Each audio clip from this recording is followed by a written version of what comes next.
नमस्कार मित्रों, आज हम हैदराबाद में कायस्थों के बारे में जानेंगे कि हैदराबाद में कायस्थ कैसे गए और उनका क्या स्टेटस रहा। तो ये जो आप चित्र देख रहे हैं ये महाराजा चंदूलाल की है जो कायस्थ थे और तीसरे निजाम के तहत ये हैदराबाद के प्रधानमंत्री थे। तो भारत देश में कुलीन क्षत्रियों के अलावा बहुत सारे अकुलीन राजा बने, जैसे कि चंद्रगुप्त मौर्य हुआ या अन्य हुए।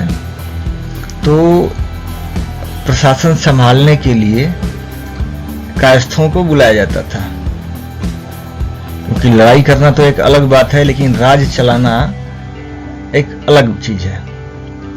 तो जो भी प्रशासन का जो कार्य होता था, राज्य चलाने की जो बात आती थी, उसके लिए ये लोग सक्षम नहीं होते थे और कायस्थों को बुलाते थे।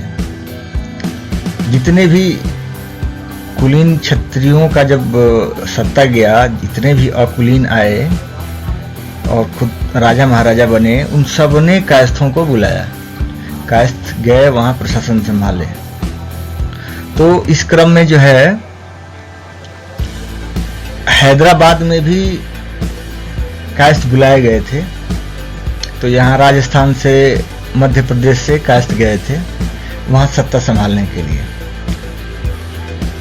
तो मंत्री, राजा, जागीरदार सब बने और हैदराबाद में उन्होंने काफी इंस्टीट्यूशन बनाया पढ़ाई लिखाई के लिए, विद्यालय बनवाए, बड़े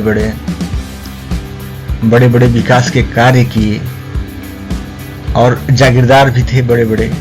तो हम जानते हैं, पहले जागीरदार के बारे में समझते हैं कि ये जागीरदार शब्द कहाँ से आया और इसका मतलब क्या है। तो जागीरदार शब्द जो है वो फारसी भाषा का शब्द है। ये दो शब्दों से मिलकर बना है, एक तो जागीर है और दूसरा दार है। तो जागीर अर्थात भूमि होगी और दार अर्थात जो उसका अधिकारी है, मालिक है, तो वो जागीरदार हो गया। यह प्रथा भारत में मुस्लिमों के शासन काल में बहुत फली फूली। इस समय यह प्रथा अधिकांश क्षेत्रों में व्याप्त थी और राज्य के शासन प्रबंध का महत्वपूर्ण हिस्सा थी, क्योंकि राज्य को जागीरदारों में बांट दिया जाता था। इतना बड़ा राज्य तो अकेले संभलेगा नहीं, इसके लिए एक वो बांट दिया जाता था जागीरदारों को, ताकि वो संभालें और जो कर हो दें या वो खरीद लें। नीलामी समझ लीजिए, नीलामी होती थी जागीरों की, तो खरीद लेते थे, ये भी होता था।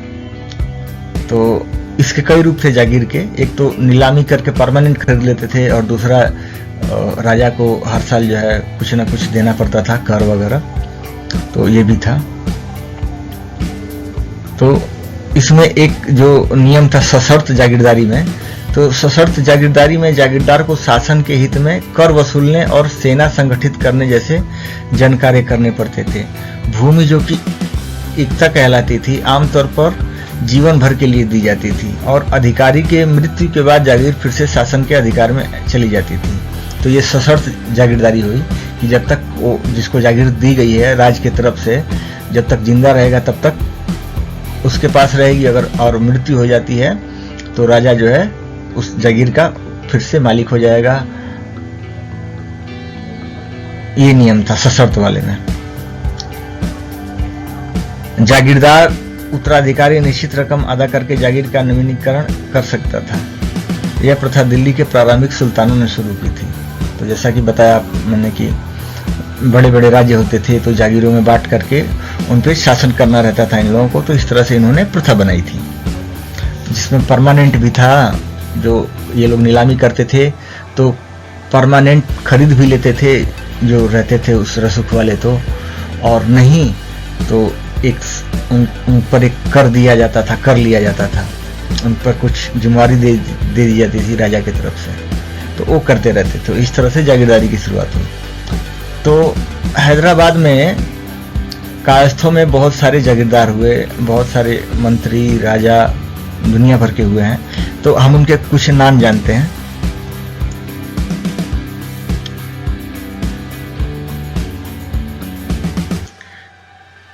माथुर कायस्थों में जो है राजा कुशल चंद्र जी थे, उसके बाद राय चतुरलाल जी थे, राय दीपक राय जी थे।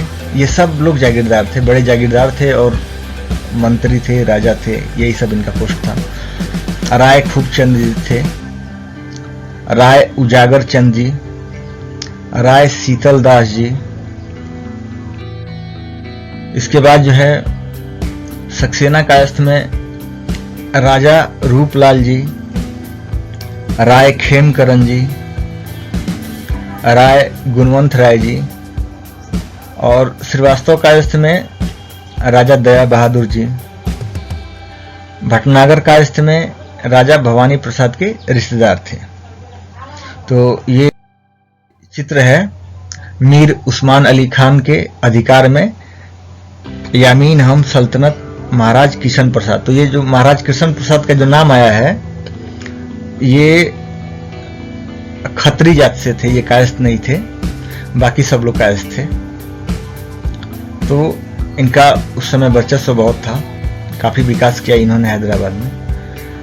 तो कैसी लगी आपको ये जानकारी कमेंट करके जरूर बताएं, और वीडियो को अपने मित्रों में शेयर करें, कायस्थों में शेयर करें, चैनल को सब्सक्राइब करें। नमस्कार।